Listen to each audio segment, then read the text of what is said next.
विश्व 24 न्यूज हर पल आपके साथ। विश्व 24 न्यूज चॅनलमध्ये आपले सर्वांचे स्वागत आहे। परतूर प्रतिनिधी मंगल सुरेश काळे। परतूर आगाराच्या ताफ्यात 5 नवीन राजमाता जिजाऊ बसेस दाखल।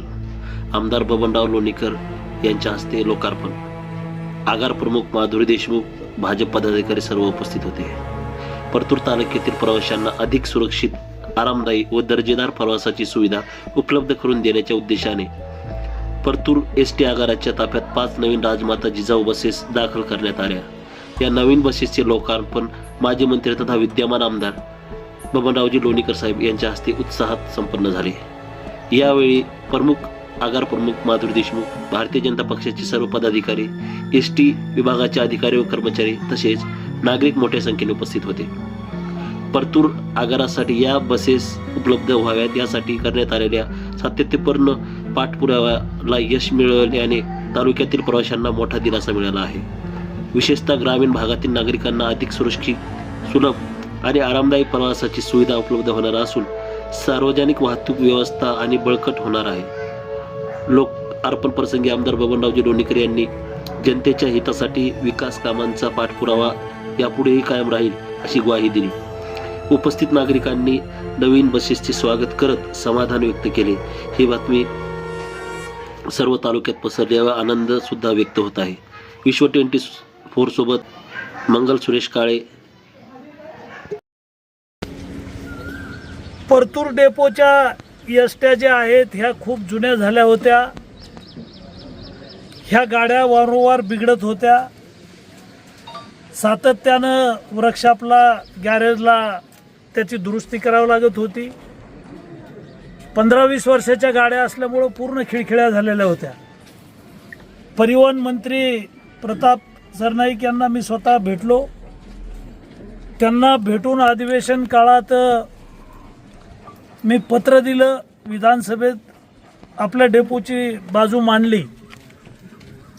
शाळेच्या मुली आहेत, सर्वसामान्य लोक आहेत, यांच्यासाठी नवीन एसट्या दिल्या पाहिजे अशा प्रकारची भूमिका सभागृहातही मांडली। मंत्री महोदयांकडे पत्र दिलं आणि आम्हाला तळाला त्यांनी 10 गाड्या दिल्या। डेपो मॅनेजरनं अशाच प्रकारचा त्यावेळेला एक चांगला कार्यक्रम डेपोमध्ये घेतला। आताही नवीन 5 गाड्याच्या संदर्भात मुंबईच्या पहिल्या अधिवेशनापासून कालच्या अधिवेशनापर्यंत पाठपुरावा केला आणि आपल्याला पुन्हा 5 गाड्या मंत्री महोदयांनी दिलेल्या आहेत। आज ह्या गाड्यांचं लोकार्पण झालेलं आहे। एक काळ असा होता की आपल्या मतदारसंघात 300 गावं आहेत। 100 गावात बैलगाडी जात नव्हती। 100 गावातल्या लोकांनी एसटीचं तोंड पाहिलं नाही आणि एसटीनं गाडीचं तोंड पाहिलं नाही। म्हणजे गावातल्या लोकांनी गाडी पाहिली नाही आणि गाडीनं गाव पाहिलं नाही। असे 100 गावं होते की तिथं वाहन जात नव्हतं। आज 300 गावात डांबरीकरणाचे रस्ते झालेले आहेत। कोण्या गावाला 10 कोटीचा रस्ता आहे, 15 कोटीचा रस्ता आहे, 20 कोटीचा रस्ता आहे। आताच आपण पर्यटन क्षेत्र शंभूदेव, महादेव, नांगरतास, ओंकारेश्वर, गोखरेश्वर या रस्त्याला 15 कोटी रुपये आणलेले आहेत। वाटूर जयपूर रस्त्यावर मागच्या वर्षी 16 कोटी आणि यावर्षी 10 कोटी। म्हणजे आता एकही गाव नाही आहे की त्या गावाला रस्ता नाही। आता एसटी महामंडळाला हे काही साहेब सांगायचं काम नाही की तुमच्या गावाला डांबरीकरणाचा रस्ता नाही आणि तुम्ही आता बांधकाम विभागाचं प्रमाणपत्र आणा। सगळ्या 300 गावाला डांबरीकरणाचा रस्ता असणारा आमचा हा पहिला मतदारसंघ आहे मराठवाड्यातला की सगळीकडे रस्ते आहेत। आमचे सभापती आहेत, उपसभापती आहेत, यांना सूचना देतो की तुम्ही तातडीनं यांना कागदावर एक प्रमाणपत्र लागेल सार्वजनिक बांधकामचं, जिल्हा परिषदचं पत्र लागेल की इथं गाडी जाण्यासारखा रस्ता आहे। ते एक प्रोसिजर आहे। पण मी तुम्हाला खात्रीनं सांगतो की 300 गावात आता डांबरीकरणाचे रस्ते, काही गावात सिमेंट कॉन्क्रीटचे मोठे रोड गावाला जायला केलेले आहेत। त्याच्यामुळं अधिक गाड्या तुम्हाला तुमच्या कार्यक्षेत्रात सोडाव्या लागतील। कारण आता रस्ते टकाटक आहेत, चांगले आहेत। डेपो मॅनेजर आल्यापासून त्यांनी इथं खूप प्रगती केली, झाडं लावले, वर्षातून एकदा दोनदा आम्हालाही बोलतात। आणि एक चांगलं आहे की निधी फार काही त्रास देत नाही निधी मागायला. तर मी त्यांच्या कामाचं कौतुक याच्यासाठी केलं की माझ्या शिफारशीनं त्या इथं आलेल्या आहेत. त्यांची काही अद्यापपर्यंत माझ्याकडे कोणाची तक्रार नाही आहे. फक्त सूचना एकच आपल्याला दोघांना आहे की जिथं जिथं आम्ही 15 कोटी 10 कोटी 20 कोटी खर्च करून रस्ते केलेत, 5 कोटी रुपये खर्च करून रस्ते केलेत आणि गावं आणि लोक, गरीब लोक तुमच्या ESTची वाट पाहत आहे. ESTचं ब्रीद वाक्य आहे, बहुजन हिताय बहुजन सुखाय.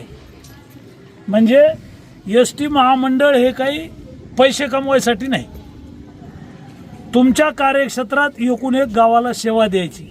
एकीकडं पोलीस, RTO खाजगी वाहनं चालू देत नाही आहेत. तरुण पोरांनी बँकेतून कर्ज घेऊन वाहनं घेतलेत, त्यांची वाहनं पोलीस बंद करतात, RTO बंद करतात.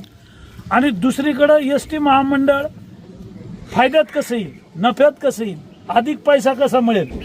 आपलं ब्रीद वाक्य विसरायला नको, बहुजन हिताय बहुजन सुखाय. म्हणजे मी ते ESTत बसल्यावर वाचायचो, मला आज आठवण झाली.